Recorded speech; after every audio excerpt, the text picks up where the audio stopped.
Olá, está começando o Pod Mel, o podcast do agronegócio que vai te levar à superprodução e ao superfaturamento com mel. Eu sou a Jande. Eu sou o Thiago. E eu sou o professor Armindo. Gente, a gente está no meio da safra, na maioria do país, e regiões onde não teria que ser safra também está tendo florada ainda, né? Está tendo a enxameação. E muita preocupação é gerada por causa disso, porque chegou um enxame, e agora? O que a gente faz? Que tema bacana, hein? Chegou o enxame, professor. E agora? E tem tudo a ver com o nosso treinamento gratuito, o Desafio Meu Primeira Piada. Começa assim o Meu Primeira Piada. Inclusive o professor está ensinando essa semana, ensinou o pessoal essa semana como capturar o seu primeiro enxame, como fazer uma caixa isca, como o pessoal vai pegar o enxame. Mas e aí? Chegou o enxame, professor. E agora? E muita gente pergunta o que é enxamear, né? Verdade. Enxamear é o ato da abelha reproduzir. Então as pessoas não podem confundir a ideia de enxamear pelo fato de enxamear. A gente ouve essa palavra enxamear, enxame. Não, o ato de enxamear é o ato da abelha reproduzir. Essa época do ano, na maior parte do Brasil, você tem aí o período de reprodução das abelhas, né? Então é o momento que elas saem à procura de uma moradia. Uma colmeia ali de 100 mil abelhas solta pequenos enxames ali de 3 mil, 4 mil, 5 mil abelhas, que já tem uma rainha cada um deles. E ela sai à procura de um local que seja seco, escuro e com espaço interno para crescer, para criar uma nova família. Então é o ato de reprodução da abelha. A gente pode associar essa enxameação àquele fenômeno que tem nos rios, quando os peixes começam a reproduzir. A piracema. A piracema. A mesma coisa. É semelhante. É a piracema das abelhas. É isso aí. É verdade. Então, a enxameação, o pessoal sempre pergunta, professor, como é que eu faço para ver a abelha, ver rainha? Tem rainha no enxame novo? O professor acabou de falar, tem rainha. Tem rainha, porque quem enxameia é a rainha.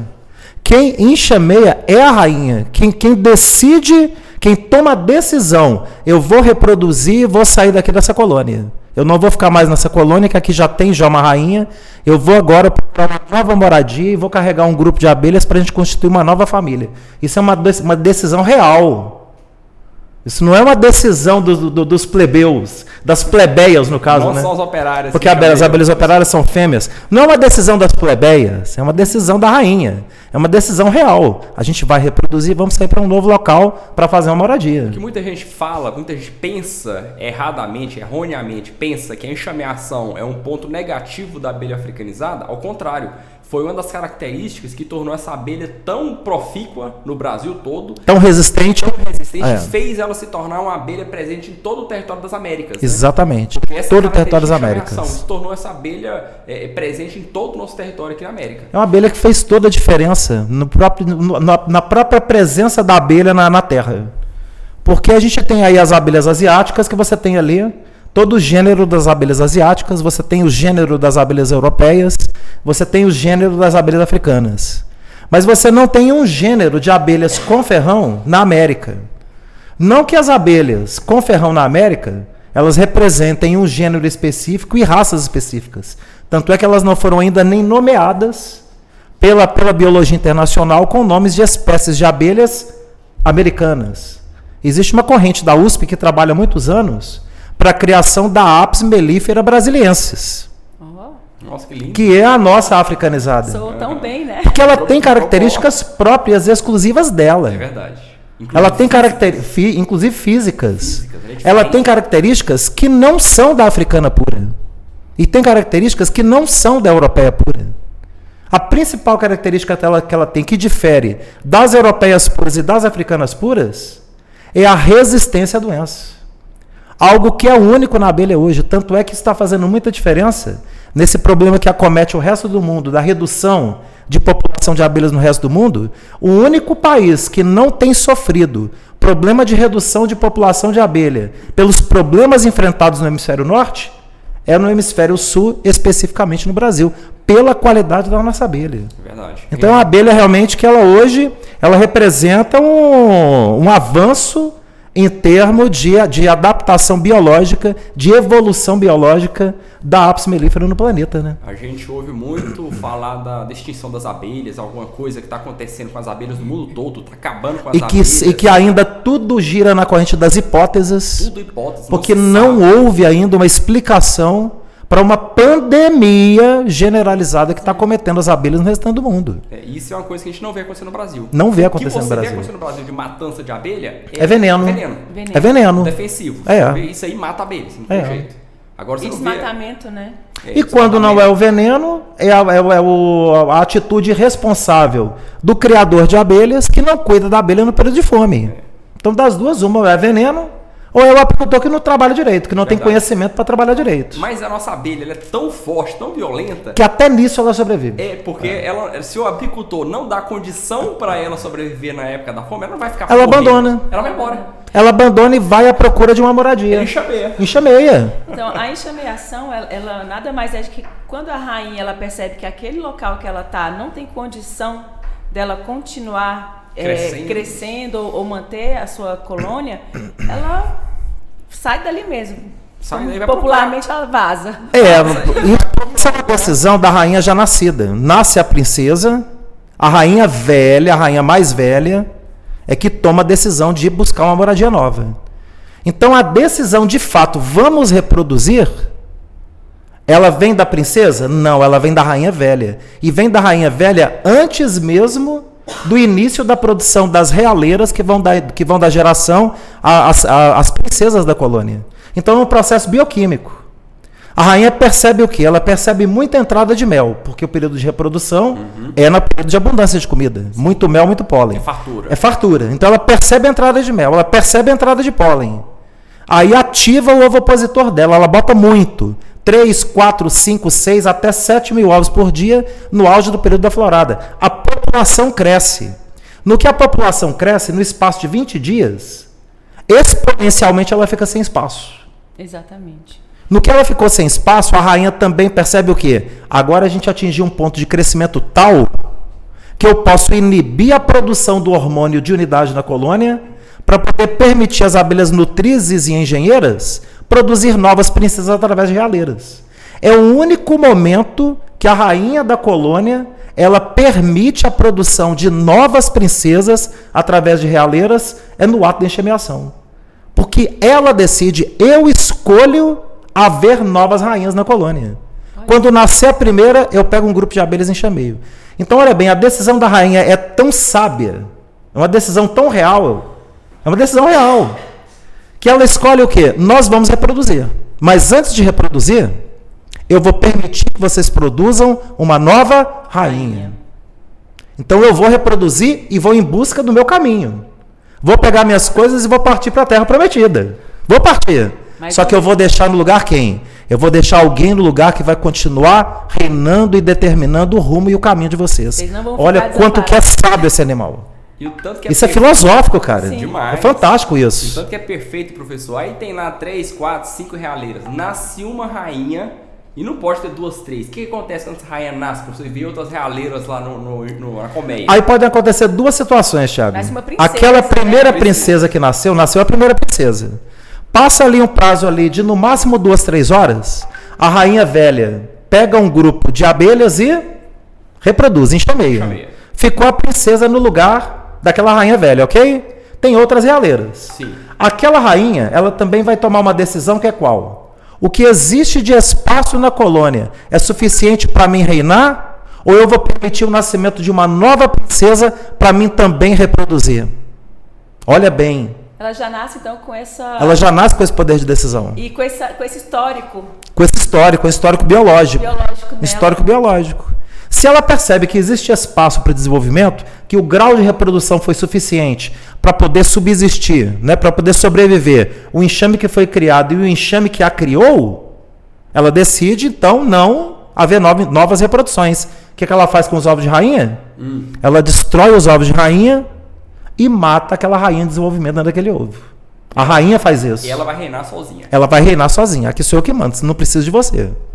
Para você ver que o conceito de comunidade, eu falo isso muitas vezes. A abelha tem conceito de comunidade, ela não tem conceito de fraternidade. Ah, não, vou deixar a rainhazinha nascer, a gente faz um asilo para a rainha que a gente não vai usar. Isso não existe na colônia. Armindo, só para esclarecer, deve ter muita gente que está ouvindo a gente pela primeira vez, tanto no Spotify quanto nos outros canais. Nas outras redes? O que diferencia a abelha operária da abelha rainha, o que faz ela se tornar abelha É a geleia real. A geleia real e a realeira, que ocupa o espaço de 8 alvéolos normais. Porque uma abelha operária, ela nasce num alvéolozinho. Sim. Um alvéolozinho, tá ali o alvéolozinho. Uma abelha rainha, ela vai nascer dentro de um casulo, onde foram destruídos 8 alvéolos para constituir um ovo gigante, que ocuparia o espaço de 8 alvéolos para nascer uma abelha operária normal. Então ela tem espaço para poder crescer, por isso que a rainha nasce grande, e ela nasce fértil. Porque a alimentação que ela recebe é uma alimentação rica em geleia real, rica em aminoácidos, rica em vitaminas, rica em sais minerais, o que difere toda a vida dela. O ovo da operária é idêntico ao ovo da rainha? Idêntico ao ovo da rainha. Porque a abelha rainha, antes dela ser rainha, ela foi um ovo de operária. O ovo da rainha, na verdade. Botado pela rainha anterior. Isso. Botado pela rainha anterior. Então, Então, quando aquela rainha, por alguma decisão, ou ela morre, ou ela escolhe reproduzir, ela inibe o hormônio dela de unidade e as abelhas saem em busca de novos ovos, novas crias de 1 a 3 dias, que vão ser escolhidas para serem transformadas em rainhas. Quando aquela larva, aquele ovo, aquela cria de 1 a 3 dias, aquele ovinho, ele é escolhido para se tornar rainha, as abelhas elas destroem os alvéolos que tem em torno daquele alvéolo, ou seja, destrói os 6 alvéolos em volta, que somado com aquele alvéolo que a abelha está, constitui a realeira, que é o ovo real, onde vai nascer a rainha. O ovo gigante. O que diferencia, então? É a mesma genética, o mesmo ovinho. O que vai diferenciar é somente a alimentação. Rango. Só rango. a É só você ver. Quando tinha antigamente, os nossos pais eram muito assim. Você pode ver que os nossos pais eles não são muito altos. Verdade. É ou não é? Geralmente, o seu Pedro não é muito alto. A nossa geração é maior, é mais alta do que os nossos pais. Geração dos nossos pais. Isso é A verdade. alimentação, né? Faz toda a diferença, gente. Toda a diferença. Você vê que meu pai tem o quê? Meu pai tem 1,59 m. Seu Pedro tem a altura do meu pai, do seu Armindo. Os dois têm 1,60 m. Dona Cléo, 1,60 m. Os dois são pequenininhos. Aí sai o Armindo Júnior com 1,81 m. Aí. Altão, grampão, aquele homão de todo tamanho. É ou não é? O que é que diferenciou da geração dos nossos pais para a nossa geração? A geração dos nossos pais penou muito quando era criança. Nutrição. Era difícil comida. Eles nasceram nos anos 40, em plena Segunda Guerra Mundial. O pai fala da fome. Quem pega histórico, as pessoas não estudam Segunda Guerra. Estuda a Segunda Guerra só mostrando Hitler, só mostrando os Estados Unidos, a Inglaterra, a luta na Europa. Não, a guerra foi mundial. Sim. A comida produzida no Brasil nessa época, quem pega os estudos históricos da Segunda Guerra no Brasil, em plena ditadura Vargas, que foi de 1930 até 1945, toda a produção de alimento que havia no Brasil, ela era destinada, 80% dela, para os soldados de guerra na Europa. Não necessariamente os soldados brasileiros. Para os soldados em guerra contra a Alemanha. Então a população brasileira passou fome para poder alimentar soldado em guerra durante o período de 6 anos, de 1939 até 45. Os nossos pais nasceram nisso aí, Thiago. Comia quem produzia, né? Então, quantas vezes meu pai fala que comeu ali foi o melado de rapadura com farinha? Era pouco nutricional, né? A alimentação, assim, que era assim, o melado de rapadura com farinha. Acesso. Era o piqui. Não, vamos lá colher piqui no mato, vamos comer arroz com piqui. Não é nem carne de segunda, era carne de terceira, de quarta. Meu Rapaz, pai fala que pegava bucho. Isso. Pegava as tripas. Vovô. Pra poder comer. Geraldo Nascimento, filho do pai do Armindo veio Nascimento, meu avô. Vovô trabalhou nessa época, antes da Segunda Guerra, 1930 e poucos, vovô trabalhou no abatedouro, no matadouro. Então eles recebiam, além do salário, eles recebiam um aporte de carne para levar para casa. Kit. Bucho. Era carne. Bucho, era carne. Sim. Era carne nobre. Toda a família comia, era dia Era de bucho. carne. Era dia de carne. Ué. Então hoje a gente tem comida demais, gente. A turma reclama. Gente, a gente tem que olhar para trás, olhar para o passado. Então, voltando para ver, o que aconteceu é a enxameação. O bom do podcast é que a gente pode dar essas escapadinhas assim, ó. Não é? Eita, É tão Lelê. fértil que a gente acaba enxameando para outro. Ué. Não tem jeito, né? O que é a alimentação da operária que torna ela operária e o que é a alimentação da rainha que torna ela uma rainha? O ovo de operária, que a rainha botou primeiro, segundo e terceiro dia de vida, todos os ovos de operária recebem geleia real. Todos os ovos. Os primeiros 3 dias de Os vida. primeiros 3 dias. Então, todo ovo de operária, ele potencialmente, nesses 3 dias, pelo fato de receber geleia real como alimentação, cada larva daquela tem potencial para se tornar uma rainha. Porque recebe geleia real. No primeiro dia do estágio larvário, aquela larva recebe 80% de geleia real, 20% de mel e pólen. No segundo dia do estágio larvário, ela recebe 50% de geleia real, 50% de mel e pólen. No terceiro dia do estágio larvário, ela recebe 30% de geleia real, 70% de mel e pólen. No quarto dia do estágio larvário, ela recebe 100% de mel e pólen. Então, no quarto dia, ela não recebe mais geleia real. Então, os ovaríolos dela perdem a capacidade de quê? De postura e de fecundação com o zangão. Ela até consegue botar, só que bota ovos que não são fecundados. Então, atrofia o quê? Atrofia a bolsa espermática que está presente na operária.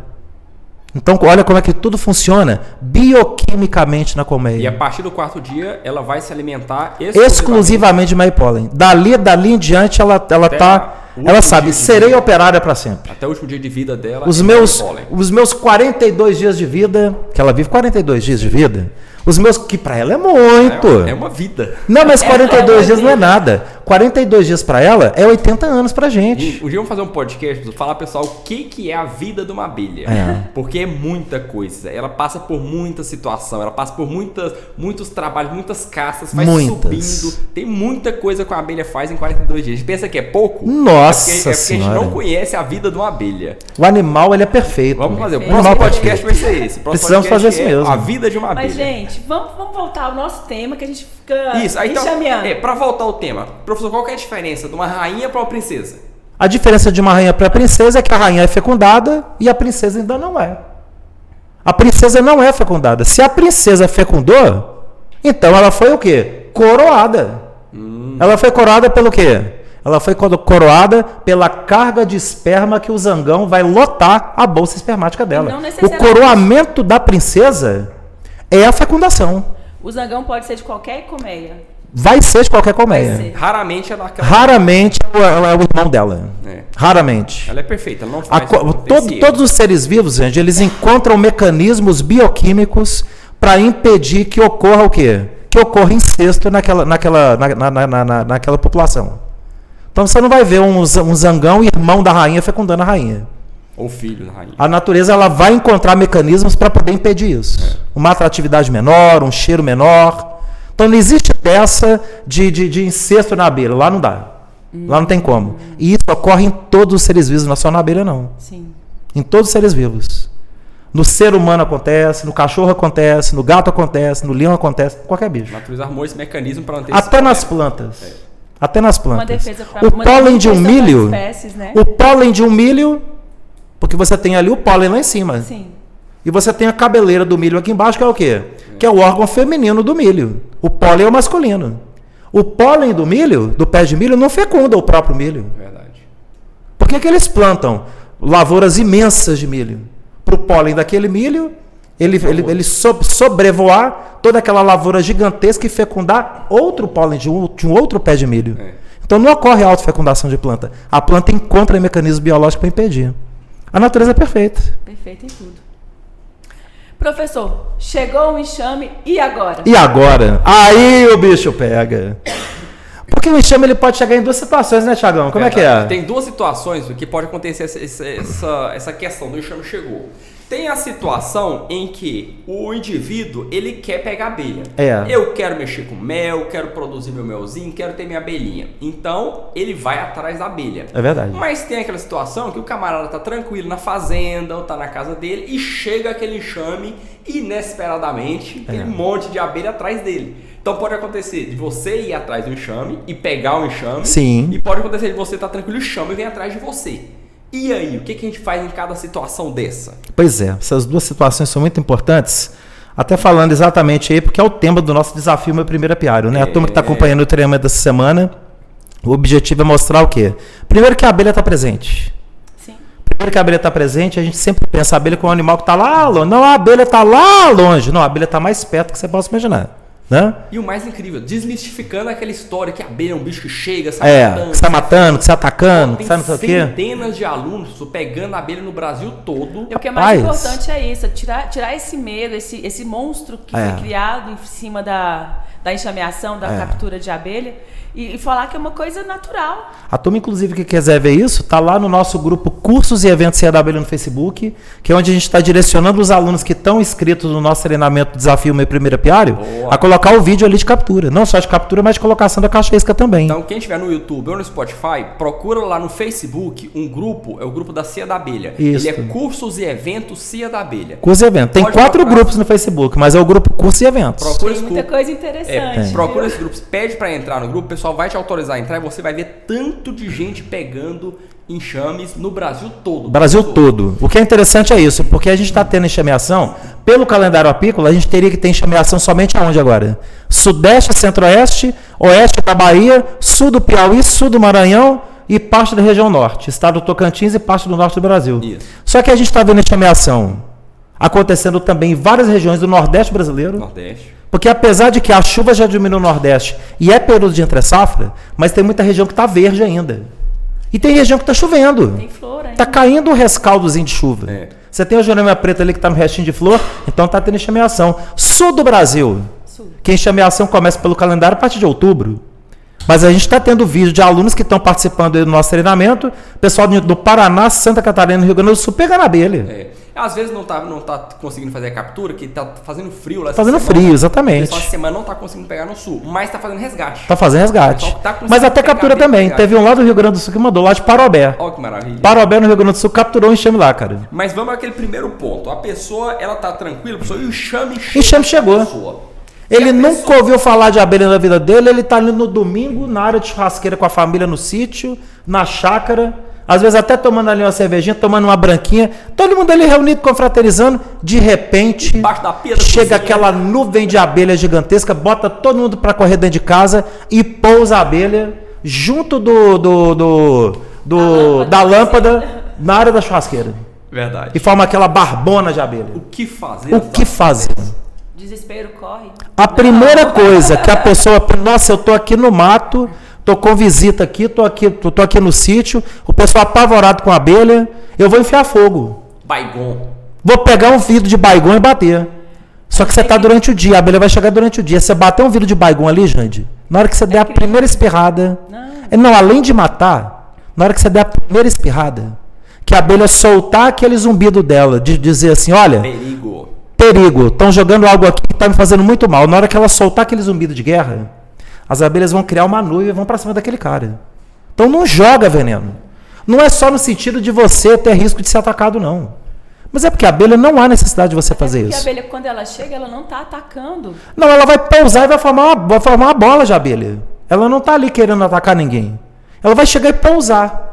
Deixa o pessoal lá dentro de casa, tranquilo, numa boa. Vai passar 15, 20 minutos, vai formar aquela pelota de abelha e ela vai ficar lá de pendurada. Ela não vai te atacar.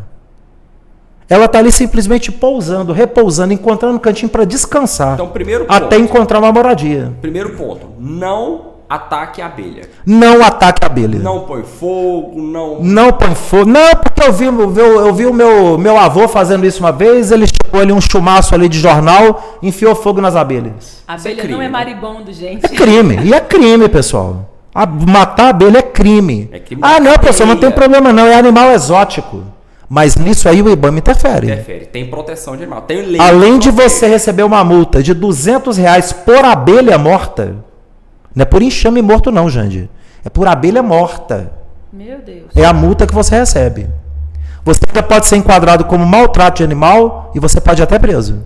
E ainda corre o risco de ter um sério acidente. Porque você está atacando o ser, que exatamente. É defensivo. O animal ele não tem instinto de ataque, mas ele tem instinto de defesa. Então, primeiro ponto, professor, o camarada, ele não quer criar abelha, ele não quer produzir, mas chegou aquele enxame. Primeiro ponto, não atacar o enxame. Não atacar o enxame. Aí você pode optar por duas questões, Thiago. A primeira é a seguinte, essa abelha chegou até mim. A pessoa que tem sangue frio, ela vai pensar, gente, essa abelha não chegou à toa aqui. Deixa eu pesquisar esse negócio aqui. A abelha chegou aqui em casa, o que eu faço? ele já vai cair de cara numa tal de Cia da Abelha. De cara. Podcast, pó de mel. Aí ele vai achar o pó de mel, Cia da Abelha, falando da abelha que chegou na área da churrasqueira. E agora? E aí ele vai pegar toda essa orientação aqui, a orientação que a gente está dando aqui agora, do que ele vai fazer. E aí ele vai escolher que ele consegue aproveitar aquele enxame, e ele já está numa chácara, num sítio, ele passar aquela abelha para dentro de uma colmeia padrão, utilizar todo o equipamento de segurança, utilizar todo o implemento de segurança e ter ali o primeiro apiário dele. Ele não procurou ter apiário. Ele não procurou a abelha. A abelha foi até ele. É coincidência? Não é coincidência, Thiago. Gente, A gente já discutiu inclusive isso várias vezes, até da questão da chegada da abelha africana no continente americano. Verdade. Isso não foi uma coincidência. Não foi uma coincidência. De onde que surgiu lá com o professor Estevão Orquiquer a ideia de trazer a abelha africana lá do continente africano para fazer um melhoramento genético aqui no continente americano? Até que ponto esse animal que é quântico, ele consegue conversar inconscientemente com as demais espécies da natureza? Nas vésperas de uma grande pandemia que está acabando com as abelhas do mundo todo. Exatamente. Olha só. E você tem uma abelha aí que passou de uma abelha africanizada que passou a coletar própolis da natureza, que é um produto que combate vírus, todos os tipos de vírus do planeta, inclusive o coronavírus. Exatamente. Que mata todos os grupos de bactéria, que tem atividade antitumoral e só a abelha africanizada consegue coletar esse tipo de própolis. Gente, Um animal que não sofre problemas de patologias sérias. Você vê a população de abelha reduzindo na Argentina, nos Estados Unidos, na Austrália, na Europa. Hoje a França tem apenas 15% da população de abelhas que eles tinham de 30 anos atrás. Nossa. E não tem causa. Os Estados Unidos está caindo muito a população também. E não tem causa para essa redução. Não tem. A abelha simplesmente sai da colmeia e desaparece. Ela perde o senso de orientação dela, o GPS biológico dela some e ela morre no meio do mato. É como se fosse um avião que perdeu contato com a torre de controle do aeroporto. O avião perde o controle, onde é que eu estou? O avião cai. Porque ele não sabe se ele está reto, se ele está subindo, se ele está descendo. O avião perde totalmente a noção de espaço. O piloto não sabe. O avião cai. A mesma coisa acontece com a abelha. Então isso está acontecendo no restante do mundo. Mas a abelha africanizada não sofre disso. Então olha que loucura. 60 anos atrás, uma abelha dessa chega. Hoje a gente tem populações de abelha do mundo todas reduzindo em todos os lugares. A única população de abelhas que se mantém estável em reprodução, e a gente é prova de que tem reprodução, que a gente está em enxameação. Nossos alunos são prova. Os nossos alunos são provas disso. São prova disso. O Brasil todo capturando. Então a abelha africanizada é a abelha que vai ser o quê? Vai ser a redentora da produção de alimento no mundo e da polinização das plantas. Falando essa coincidência, professor, o professor trouxe aquelas questões lá na mentoria, lá em São Paulo, do Jung, daquela psicologia de Jung. Eu tava vendo... Teoria dos arquétipos de Jung. Hoje de manhã cedo, professor, eu estava vendo uma frase do Jung que ele fala que quando o seu consciente não funciona, a sua vida é dominada pelo inconsciente que você chama de destino. Então é coincidência. E ele ainda foi além, que além desse inconsciente que a gente chama de destino, existe um inconsciente o quê? Coletivo. Sim. Então existe um inconsciente coletivo que se interconecta. Olha bem, gente, isso não é papo de monge. Deve ter gente falando assim, professor, a minha deve ter fumado um brau. Não, nem gosto disso, pelo amor de Deus. Não mexo com droga, tem até aversão a todo tipo de droga. Nem bebida, professor. Nem bebida alcoólica eu não mexo. Nem viu, ele não toma, é verdade. Então não é papo de monge, nós estamos falando de ciência, cara. Nós estamos falando de algo que o Jung, ele pesquisou em todo mundo. Verdade. Sim. Em todo mundo, a teoria dos arquétipos foi algo levantado em todo mundo. Então existe uma consciência coletiva. Existe um inconsciente coletivo. Sim. E esse inconsciente coletivo ele não está desconectado. Eles se conectam e eles conversam entre si. O que a gente não tem é evolução suficiente para acessar isso. Para entender. Para entender isso. E a gente chama de coincidência. De coincidência. Então não existe coincidência. Então, existe convergência. Como o ser humano não evoluiu então até que ponto nós não comunicamos inconscientemente com a abelha e vice-versa? Exatamente. Até que ponto as realidades elas conversam entre si? Mas digamos, vamos voltar aqui. O enxame chegou na minha residência, pousou lá no meu teto e Você escolheu criar. Eu escolhi criar. Isso. Qual que é o seu primeiro passo? Equipamento de segurança. Equipamento de segurança e junto o que mais? Busca de conhecimento. Porque até para você vestir um equipamento de segurança, você tem que saber como vestir. Até para saber qual comprar. Até para saber qual equipamento você comprar, você tem que ter conhecimento. A decisão de ficar com a abelha exige conhecimento. Existe conhecimento. É verdade. Então a pessoa já vai buscar aquele conhecimento. Muito bem. Mas além daquilo, da decisão do buscar conhecimento, às vezes ela não vai buscar, às vezes, o conhecimento que precisa na hora. Ah, não, deixa eu pegar aqui, deixa eu pesquisar o que precisa. Aí ele vai ter uma lista de material que ele vai comprar. Ele buscou conhecimento? Mais ou menos. Ele acessou uma lista de equipamentos que muitas empresas, inclusive instituições públicas, passam. Mas ele não tem conhecimento. Ele não sabe qual roupa comprar, ele não sabe qual fumigador utilizar, ele não sabe qual material de combustível que ele vai usar no fumigador. Ele não vai saber qual manejo que ele vai realizar, como que ele vai pegar aquele enxame que está despendurado lá na lâmpada, lá na área da churrasqueira e passar para dentro da colmeia. Ele não sabe. Então ele tem que buscar conhecimento. Por isso que a gente está lançando esse treinamento o desafio Meu Primeiro Apiário, porque a gente está ensinando isso. Uhum. Inclusive é tema que a gente está trazendo pessoal, inclusive da aula de ontem, de hoje e de amanhã, né, Thiago? Pegar a abelha, todo mundo vai pegar. Pega. Todo mundo vai pegar. 50% a 70% do pessoal que está inscrito vai pegar abelha. Pegar abelha significa que você vai produzir mel? Não. Significa que você vai trabalhar com segurança? Não. Significa que você tem um animal valioso na sua mão e que carece de muita responsabilidade sua buscar o conhecimento para tratar com o devido valor aquele animal. Chegou uma responsabilidade. Então você tem que saber como transferir o enxame, você tem que saber como passar para a colmeia, você tem que saber como preservar aquele animal, como fazer ele crescer, como fazer ele produzir, como que você vai tratar o alimento colhido, o mel colhido. Então você tem que buscar conhecimento. E o treinamento do desafio Meu Primeiro Apiário tem essa missão, transferir esse conhecimento, né, Thiago? É verdade. Esse conhecimento iniciático para você chegar a esse primeiro enxame e você fazer a coisa acontecer. Mas tem o outro lado, que esse foi o cara que não queria mexer com isso. Chegou casualmente para ele, a abelha se apresentou para ele. Verdade. O destino se apresentou para ele. Tem muitas pessoas que o destino que apareceu foi o professor Armindo, chamando o pessoal, vem cá, vem aprender a criar abelha. E o camarada nunca mexeu com a abelha. Nunca mexeu. Eu vou ver como é que é esse negócio da ceia da abelha, como é que eu vou aprender a mexer com a abelha. Agora o legal, você viu o Rios, que eu e o Pedro gravamos lá no apiário? Vi não. Você lembra aquela caixa isca que nós colocamos? Sei. Aquele com a nota de R$50? Aqui, pessoal, R$50. Uhum. O que é R$50? É para você montar sua caixa isca. Tá aqui a caixa isca bacana e tal. Vem pro nosso treinamento tudo. Chegamos lá no apiário hoje. Tá pega. Tá pega. Olha aí. Aí eu fiz um rios da caixa.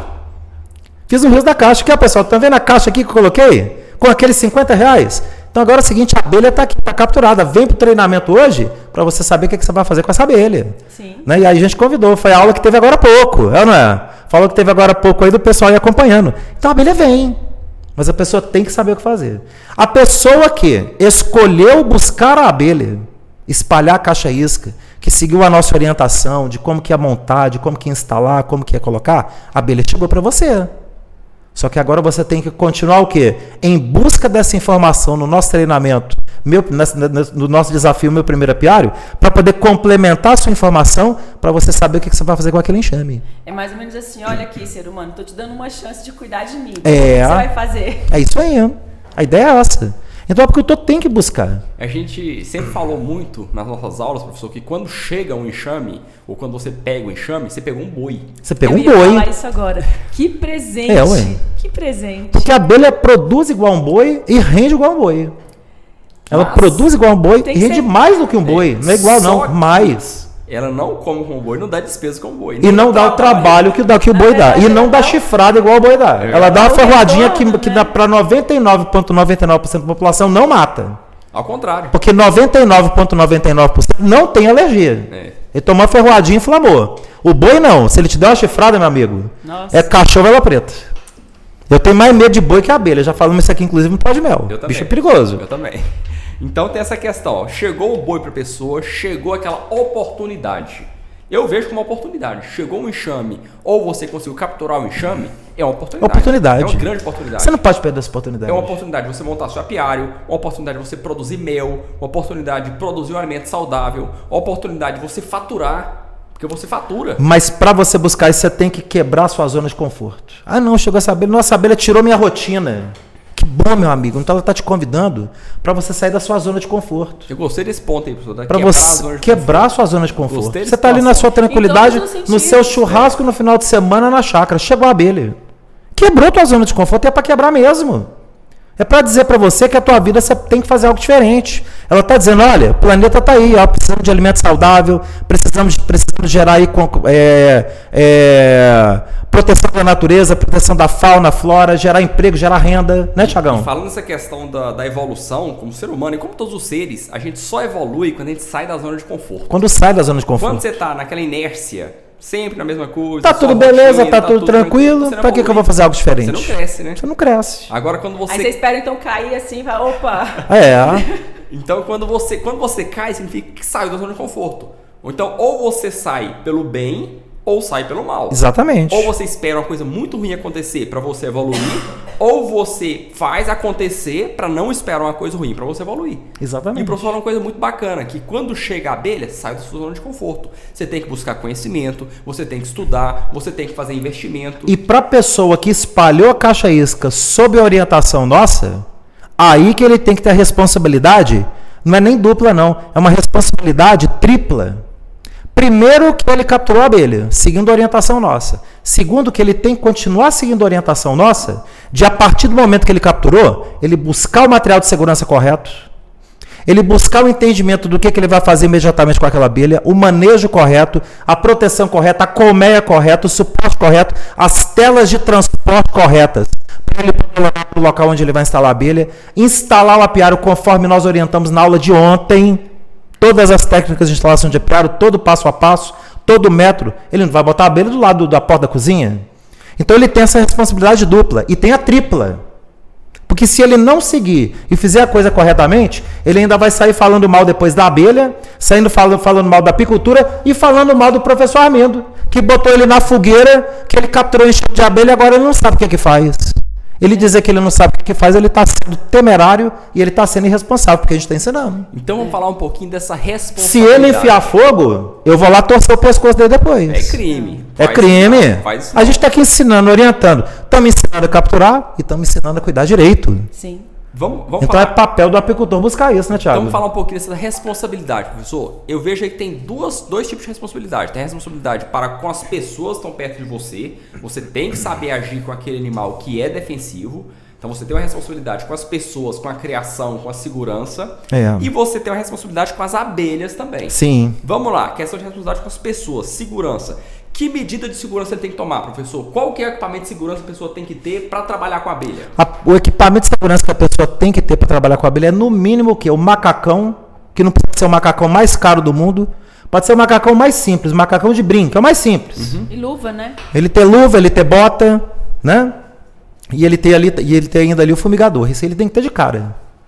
Se a abelha está ali dentro da caixa isca, né, ele capturou, ele fez a caixa isca bonitinho, ele tem que ter a colmeia para ele poder fazer a transferência, as telas de transporte correspondentes, para preparar aquele enxame naquela colmeia definitiva para fazer o transporte.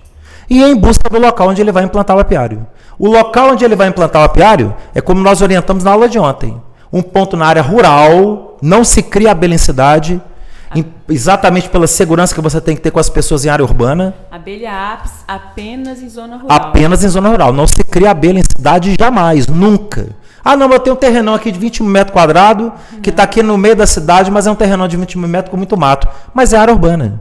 20 mil metros não garante distância de segurança. Os diretores, inclusive, têm até... Proíbem, multa, né? proíbem. Até por lei. As leis orgânicas municipais proíbem mesmo. Proíbe, não pode. Você não pode criar porco, você não pode criar cavalo, boi, abelha. Muito menos animal peçonhento. Cobra, abelha, marimbondo, escorpião. Você não pode criar. Então esse ponto não pode. Então não pode. A segurança é essa, professor. Mas e a questão também da colmeia? Qual colmeia a pessoa vai comprar? O que ele tem que ter para poder pegar aquele chame, colocar e dar uma boa condição para... Além da caixa isca, ele tem que ter o material padronizado. Facilita? Facilita a vida dele, facilita na hora dele encaixar a tela de transporte, facilita na hora dele encaixar a tela de escape invertido. Que é um cuidado, Thiago, que ele tem que ter com a abelha, mas que responde diretamente pelo cuidado também com as pessoas. Que quando ele usa material adequado, material padronizado, ele está utilizando o material que vai garantir a segurança das pessoas que estão em volta no momento que ele estiver fazendo manejo. Então a segurança com a abelha é a segurança com as pessoas. A segurança com as pessoas é automaticamente a segurança com as abelhas. Então é a segurança geral, abelhas e pessoas. E eu lembrei, professor, de um colega que mandou uma mensagem no Instagram essa semana, falou, olha, na meu forro aqui na minha casa tem uma abelha, eu tô querendo tirar essa abelha, só que eu não tenho roupa de proteção não. Eu posso colocar uma jaqueta de motoqueiro, um capacete e tirar essa abelha? Não pode. Imagina, capacete de motoqueiro. Não pode. A abelha vai olhar aquilo ali. Ele fala assim, esse daqui tá muito dark. Ué. Não, gente. Prato cheio.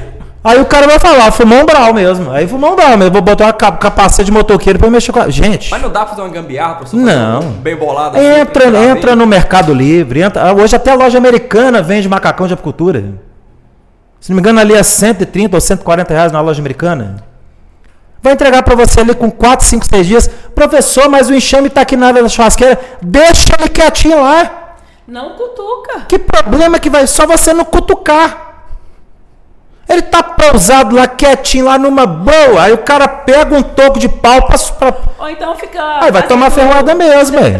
Perto, fica jogando coisa perto. Ué. Deixa o bicho quieto. É o tempo de você buscar seu macacão. É o tempo de você buscar seu fumigador. De você arrumar sua colmeia. Tudo com calma. O cantinho do apiário. Tudo com calma. Pra que desespero? Gente, chegou um animal pra você, como poderia ter chegado qualquer animal. Chegou, deixa ele ali tranquilo, mantenha a calma e deixa o cantinho isolado. Raciocina e agradece. Isso aí. Não é, Thiagão? É por aí, ué. E aí, professor, então a pessoa já tem essa noção, já vai... Então, outro ponto também bacana, a questão do apiário. Então vai montar um apiário, dá umas diquinhas rápidas aí pra quem não acompanhou o treinamento ou quem tá assistindo isso aqui já fora da... Bom, eu de cara já convido para poder voltar e assistir a aula de ontem de instalação de apiário, mas vamos uma dica aí. Primeira coisa que você tem que ter no apiário é o quê? Distância de segurança, lá na área rural, distância de segurança para a sede da propriedade. Isso é fundamental.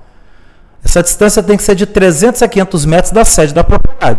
Então você vai encontrar um cantinho, aquele cantinho escondidinho, aquela baixada, junto daquela matinha, né? Tranquilo. Preferência, o apiário ele tem que ter um sistema de meia sombra. Meia sombra, meio sol. O que é isso? Preferencialmente pegar sol pela manhã, sombra na parte da tarde. Apiário nunca pode ser totalmente no sol, nem totalmente na sombra.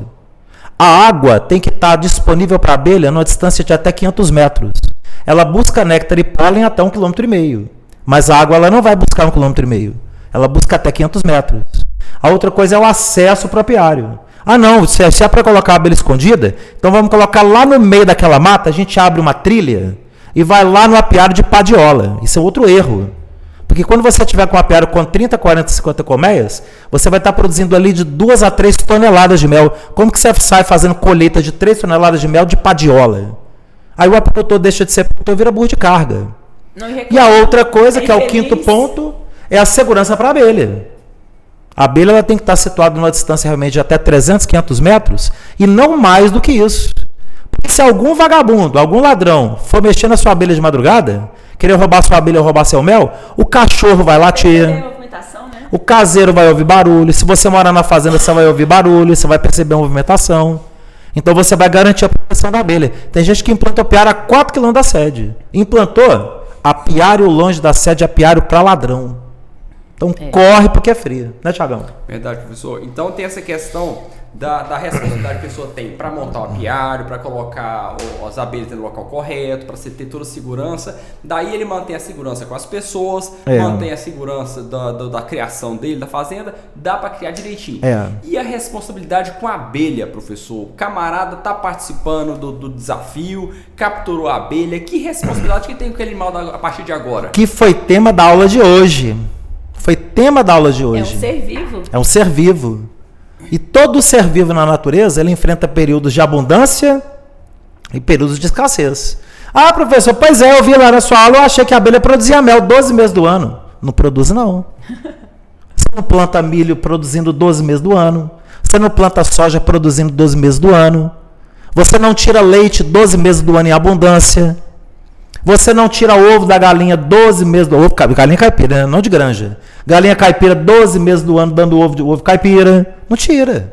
E mel também você não produz 12 meses do ano. Então existe período de fome e período de abundância. No período de abundância, que é o que a gente está, a abelha lota de mel, a abelha busca pólen, E a abelha enxameia muito, reproduz. Por isso que a gente Nessa época, então, de enxameação, é uma maravilha, né? Todo mundo pega abelha, né, Thiago? Uma alegria. Festa, Epa! Não, peguei 50 caixas iscas, gente. No ano que vem eu vou rachar de produzir mel. Vou ficar milionário com a apicultura. Ficar rico aqui com mel. São 50 caixas para cuidar. Aí quando chega o período da entre-safra, que é o período de fome, aí é fome.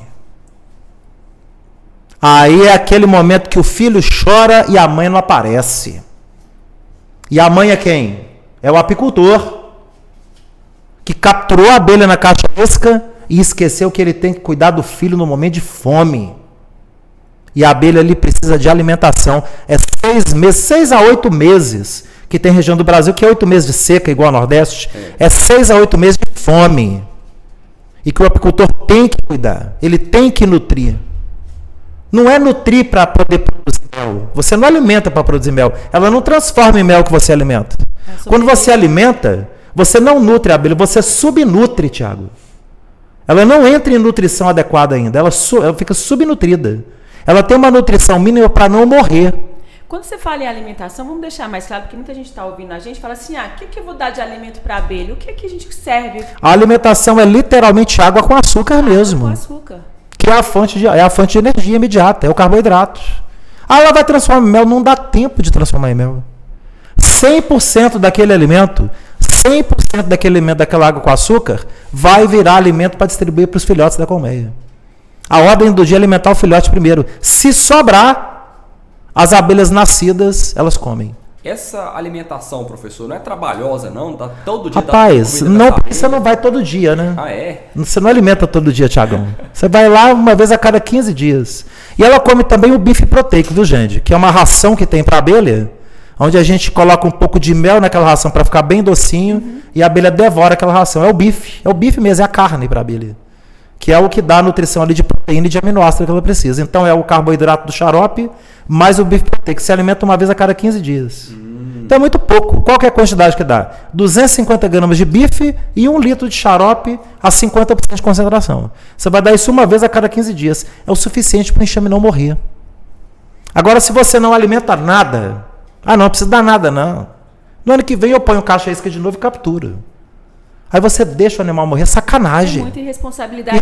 Então, para que capturou? Sem contar que você corta a sua continuidade de trabalho. É. Porque se você já tem seu apiário montado, você cuida do seu apiário, no momento certo e você dá a nutrição adequada para ela reproduzir, você não precisa preocupar em capturar, colocar na caixa, esperar ela reproduzir. Não, você já está com tudo. Ela só vai produzir mel na Então o apicultor tem que ter essa consciência. A gente falou na aula hoje para a turma de período de safra, de entre-safra, diferenciamos o que é um, o que é outro. A safra é o período do mel. A entre-safra, o nome já diz, é entre as safras.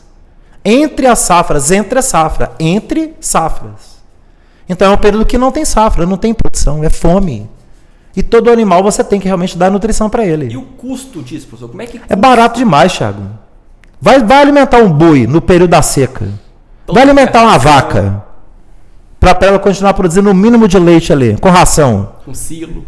É uma loucura, com silo que é caríssimo. Quando você faz a conta, assim, o custo-benefício, o custo da alimentação para o custo da produção do mel, fica muito barato. Não, e o custo da alimentação, gente, ele não chega quinzenalmente, ele não chega a R$6 por comer. Não chega a R$6 por comer, é muito barato. Bife proteico mais xarope. Se chegar a isso, chega muito. Então é muito barato você alimentar a abelha, sabe, Thiago? Ou seja, onde que uma vaca vai comer R$6 por dia? Nossa. E nutrir. Ela por quinzena, né? Por quinzena. Precisa ser por quinzena. Tá, por quinzena. Por quinzena, moço. R$10, R$12 por mês. Ué. O custo de você nutrir uma colmeia. Informação bacana, hein? R$10 por mês. É o custo de você nutrir uma colmeia. E o cara acha que é dinheiro. Não, porque isso é prejuízo. Meu amigo, você dá R$10 para um animal que vai produzir para você 60 quilos de mel. A gente pensa no imediato, né? Assim, não vê como um investimento. É porque não trata como negócio. É por isso que a gente fala direto no treinamento o quê? Que o treinamento tem o objetivo de peneirar quem são os empreendedores apícolas. Porque o empreendedor, ele calcula. Sim. O empreendedor, mesmo que ele não crie abelha, Jande, muita gente que está no nosso treinamento já está calculando, porque esse negócio é bom. Ele está levantando já custeio, ele está levantando investimento, ele está levantando taxa de retorno, ele está vendo alunos que já estão fazendo e estão produzindo. Então, o empreendedor, ele tem a visão muito além. Quem trabalha com gado pecuarista e quem trabalha com legumes, o agricultor. O agricultor, o cerealista. Calcula tudo. Tudo. Quem trabalha com boi sabe quanto de ração boi tem que comer, quanto por peso. E sabe qual é o percentual de lucro dele. Sabe o percentual. Quem trabalha com abelha também tem que Agora, o aventureiro, o Zé Caixoteiro, aí é terrível. Aí não passa da primeira safra. É o tal do bicho-homem, que eu falei na aula, inclusive. É uma dificuldade botar na cabeça do bicho-homem, do bicho-apicultor, que ele tem uma responsabilidade. Uma responsabilidade biológica, uma responsabilidade ambiental, uma responsabilidade social. Ele tem uma responsabilidade econômica, porque é um animal que produz igual um boi. Então, quando ele não nutre e deixa aquele animal morrer, ele está matando um boi. Então ele tem responsabilidade econômica também, colocar na cabeça desse bicho, desse Zé Caixoteiro, que ele tem que cuidar. Por isso que eu gosto dos alunos que estão chegando. Porque o aluno que está chegando, ele não está contaminado por esse vício do Zé Caixoteiro.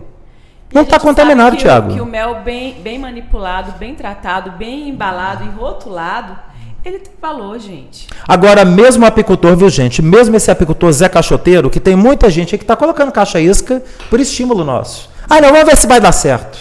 Meu amigo, você capturou a abelha. Então agora, ou eu arrumei uma solução para você, ou eu arrumei um problema para você. Mas se você encarou esse animal que chegou para você como um problema, não mata, não. Pega só um Google aí, pesquisa a Associação de Apicultores na sua região, liga para lá, diz que você tem essa abelha aí dentro dessa caixa, que eles vão ter a maior alegria de ir aí buscar essa abelha com você. Mas não mata, não. No mínimo, respeito à vida dela, né, Tiagão? Mas eu acredito que a turma que está... Eu acho que a maioria vai criar, moço. 100%. Eu não acredito que alguém tem coragem de pegar uma abelha só por pegar. Não é possível que tenha um ser que tem esse tipo de pensamento. Rapaz, a gente sabe que ser humano é ser humano, né? Mas a turma que está acompanhando a gente eu também acredito. Evoluída, já tem essa consciência do que é a abelha, a consciência da sua responsabilidade com esse ser. Então eu tenho certeza que a turma que está com a gente vai cuidar com carinho. E o professor Armindo é muito chato nisso, né? Que o professor Armindo cobra muito. Ainda. A gente tá aí com uma geração de... É uma geração nova. Eu também acredito nisso, gente. Eu comento isso aqui, mas é comentando mais pro Zé Caixoteiro mesmo, não deixar morrer. Porque quem tem consciência, esse já não vai deixar. Então eu tenho que falar para aquele 2% que é Zé Caixoteiro, 2%, 98% é gente boa. Aliás, vamos aqui parafrasear, é o Wesley Safadão. 99% é bacana, 1% é vagabundo. Então tem o 1%, tudo tem. Esse que pegou a abelha, que se enquadra nesse 1%, mata não. Se você descobrir que a abelha é um problema para você, ou que eu trouxe um transtorno para você na hora que você espalhou sua isca, liga para a Associação de Apicultores da sua região, preserva a vida desse animal, não mata não. É o mínimo que você tem que fazer. E os 99% vão criar abelha, vão produzir mel e vão mandar abraço, porque vale a pena, né, Thiagão? Transformar a sua vida, transformar a economia sua e do nosso país, né, professor? Porque a ideia da Cia da Abelha, da Escola de Apicultura é isso. A gente quer muitas pessoas produzindo para tentar, pelo menos um pouco, ajudar esse mercado aí que está carente de mel. Carente de alimento saudável. Carente de saúde.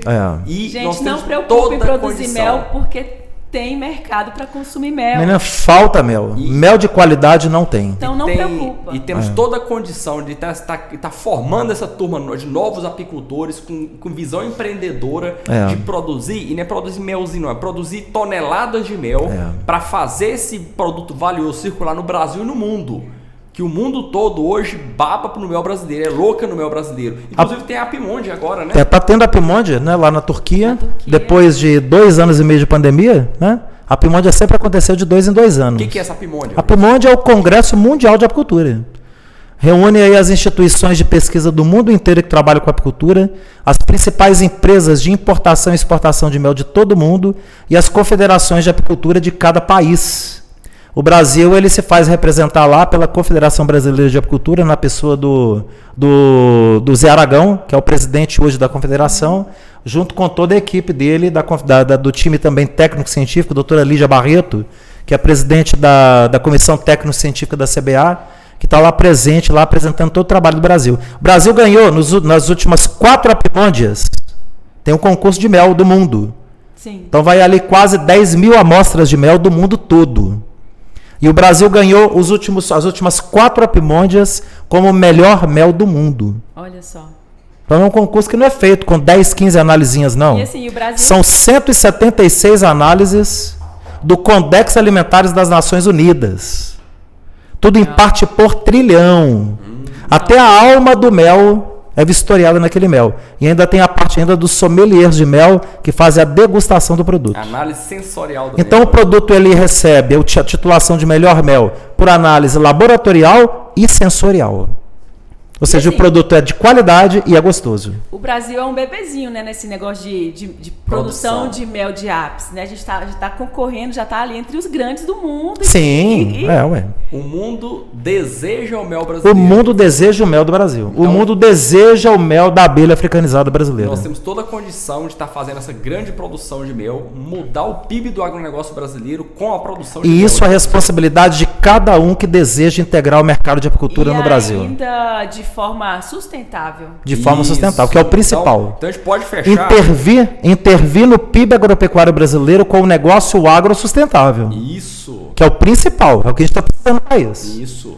Para poder referendar o Brasil como um país que cuida da natureza e que gera muita riqueza cuidando da natureza. Então vamos falar um pouco, pode falar, gente. Não, eu ia falar assim, ó, chegou o enxame e agora? Vamos produzir mel. Produzir mel, E deixa eu fechar então com essa responsabilidade, porque a gente falou da responsabilidade com as pessoas, responsabilidade com segurança, responsabilidade com as abelhas, e surge também aquela responsabilidade com a economia nacional. Sim. Porque o novo apicultor que está seguindo as orientações da Escola de Apicultura, seguindo as orientações do professor Armindo, ele tem essa responsabilidade de produzir riqueza. Sim. Rapaz, eu fico olhando, tomando o produzir. exemplo, a gente conhece aí muitos grandes empreendimentos aí na apicultura hoje. Você tem ali o Casa da Libera, lá da Fazenda Paranapecuária, do Mel Casa Roncador. Você tem o próprio pessoal da Prodapos lá de Santa Catarina, que são muito fortes. São os maiores exportadores de mel hoje da América Latina, né? É um volume de quase 2 containers de mel por dia, uma estrutura fantástica de beneficiamento de mel e exportação. A gente pega o próprio trabalho nosso da Cia da Abelha Online, né? Então a gente vê o quê? Que essas empresas que trabalham o desenvolvimento da apicultura, que trabalham a produção do mel saudável, que trabalham a intervenção positiva na economia, são empresas que geram muita riqueza e que geram muitos empregos. Muitos empregos. Tomando como exemplo a gente aqui. A gente somou outro dia o número de colaboradores da Cia da Abelha Física, Cia da Abelha Online, quase 30 colaboradores. 30 empregos, 30 pais de família, famílias. 30 mães de família. A gente somou outro dia na Cia da Abelha Física o número de passarinho para dar água. Nossa. É muito passarinho para dar água, não é pouco não. A gente somou um número de mais de 20 passarinhos para dar água, de 20 filhos e filhas dos colaboradores, que tem ali através da apicultura, tem através da abelha, a oportunidade de ter ali a renda mensal deles para a manutenção da vida deles. Uma qualidade na vida. E é o que a gente tem que lembrar cada um também, nós estamos em período agora de eleição. Eleição. Tá todo mundo aí, fica aí despirocando aí por conta de entrevista que tem todo dia à noite, não é? Vamos entrevistar o candidato tal, assim, assim, assim, assim. Nenhum desses candidatos, eles podem encher a boca que eles geraram não sei quantos milhões de emprego. Eles nunca geraram nenhum emprego.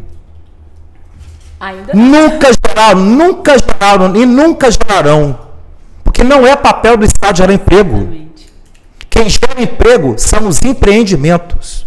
Quem gera emprego são as ideias. Quem gera emprego é o setor produtivo. Quem gera emprego na apicultura são as empresas de apicultura. Quem gerou 30 empregos para os colaboradores foi a Companhia da Abelha. Foi a Cia da Abelha Física, a Cia da Abelha Online, através da apicultura da abelha. Não veio nenhum candidato entrar em Roupão para poder ir lá colher mel com a gente, 4 toneladas nas costas e enfrentar 50 graus de temperatura dentro da roupa, nem tomar fumaça na cara. Então, quem gerou emprego fomos nós. Então, a gente convida cada um, nós vamos ter amanhã a nossa 5ª aula, né, Chagão? Verdade. Nós vamos ter a nossa 5ª aula. É a aula mais importante, que é a aula que vai ensinar o pessoal a pegar o produto e fazer o quê? Geração de riqueza. Faturar, ó, gerar riqueza, emprego, renda, transformar isso aqui em dinheiro. A entrevista que você vai ver ali, nenhum deles sabe como é que faz isso aqui. Nenhum deles. Sabe não. Nenhum deles. Lá é só Nenhum deles sabe criar emprego. Só papo. Ali é só papo. Então a gente convida, convoca, dá um isolamento nesse povo e vem criar abelha que é melhor. É isso aí. Vem para a nossa aula que é melhor, vem para a nossa aula que aprende mais essa atividade maravilhosa da apicultura para você se tornar um empreendedor apícola. Essa é a ideia e esse é o convite, né, Thiagão? Recado dado, professor. Recado dado, né, Jande? Perfeito, perfeito. Isso aí, pessoal. Um abraço a todos. Vamos finalizando, né, Jande? Vamos, foi ótimo. Foi legal, não foi? Top demais, professor. Top demais, pessoal. Um fraterno abraço a todos, então, gente. Obrigada. Fiquem com Deus. Até mais. Tchau, tchau. Tchau, tchau.